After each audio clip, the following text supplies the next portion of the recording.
ልጆች ሆይ ካላችሁበት ጥርጣሬና ብዥታ ውጡ፣ እስልምናን ተቀበሉ። እስልምና ብቸኛ በፈጣሪ ዘንድ ተቀባይነት ያለው እምነት ነው። ኢነ ዲነ ኢንደላህ ልኢስላም፣ በአላህ ዘንድ ብቸኛ ተቀባይነት ያለው እምነት ኢስላም ነው። የሰው ልጆች ሆይ ዝም ብለን ጭፍን መከተል ትተን እናንብብ። እኛ የሰው ልጆች ከሌሎች ፍጡሮች ከፍ የተደረግንበት ዋናው ምክንያት ጭንቅላት የሚባል ማሰብ የሚባል ነገር አለ። ማንበብ፣ ማጥናት፣ ነገሮችን መመርመር እንችላለን። እኛ የሰው ልጆች ከሌሎች የምንለየው ከእንስሳ በዚህ ነው። ጭንቅላታችንን እንጠቀም፣ መጽሐፉን እናንብበው፣ ስለ እስልምና እንጠይቅ። የሰው ልጆች ሆይ ይህንን ጥሪ ተቀበሉ፣ እስላምን ተቀበሉ። ኢስላም ብቸኛ መዳኛው መንገድ ነው። ከኢስላም ውጪ ይዤ ጀነትን እገባለሁ ማለት ዘበት ነው። አላህ ስብሓነሁ ወተዓላ ኢነ ዲነ ኢንደላህ ልኢስላም ወመን የብተግ ገይረ ልእስላሚ ዲናን ፈለን ዩቅበለ ሚንሁ ወሁወ ፊ ልአኺረቲ ሚነ ልኻሲሪን ይላል። ከእስልምና ውጪ ሌላ አንድን ይዤ ጀነት እገባለሁ ማለት ከሳራ ነው ይለናል። የሰው ልጆች ሆይ እስላምን ተቀበሉ፣ ሰላምን ታገኛላችሁ፣ መረጋጋትን ታገኛላችሁ፣ የልብ ሰላምን ታገኛላችሁ፣ ጥሩ ህይወትንም ትኖራላችሁ። ቃለ ተዓላ ፊ ሙሕከሚ ተንዚሊህ ባዕድ አዑዙ ቢላሂ ሚነ ሸይጣን ረጂም መን አሚለ ሳሊሐን ሚን ዘከሪን አው ኡንሳ ወሁወ ሙእሚኑን ፈለኑሕየነሁ ሐያተን ጠይባ። ከወንድም ሆነ ከሴት ጥሩ የሠራ ሰው በአንድ በሰማይና በምድር ፈጣሪ አምኖ ጥሩ ህይወትን እናኖረዋለን ብለዋል። ጥሩ ህይወት መኖር የፈለገ ሰው እስላምን ይቀበል።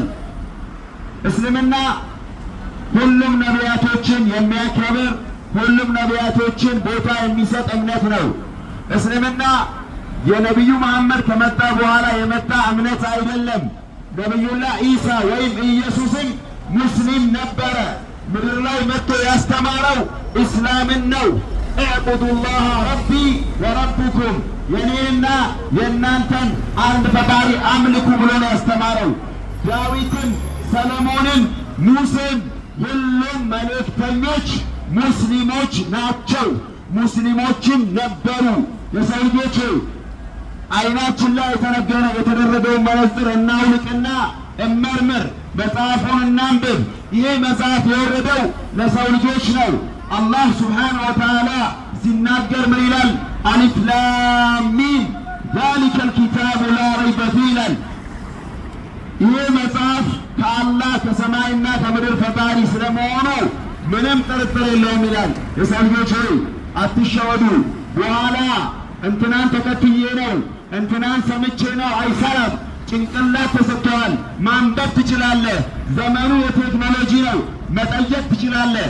ጎግል ላይ ገብተህ እስላም ምንድነው በልና ጠይቅ። ትክክለኛውን ነገር ይነግራል።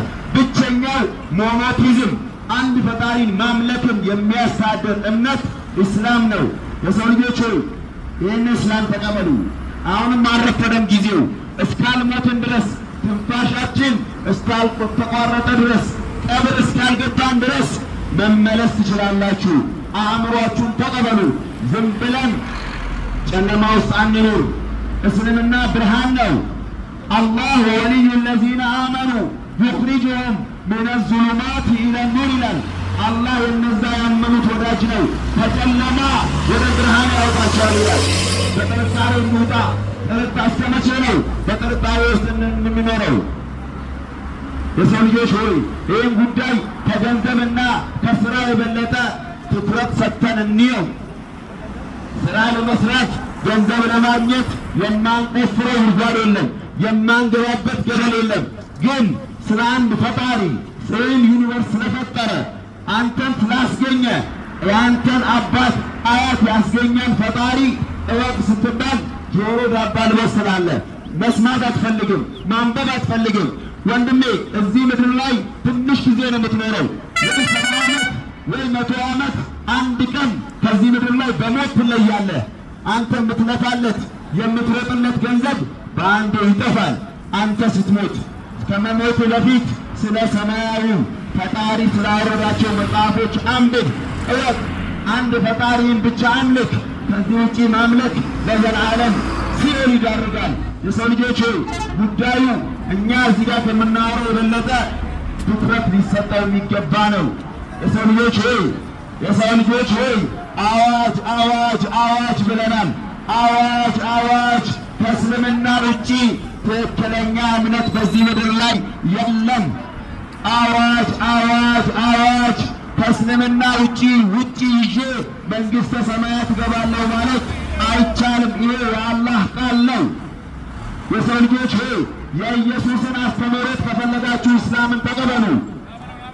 የሰው ልጆች ሆይ ቁሉ ላኢላሃ ኢለላህ፣ አንድ አምላክን የሰማይ የምድርን አምልኮ ወደሚለው እምነት ወደ እስልምና ጥሪ እናደርግላችኋለን።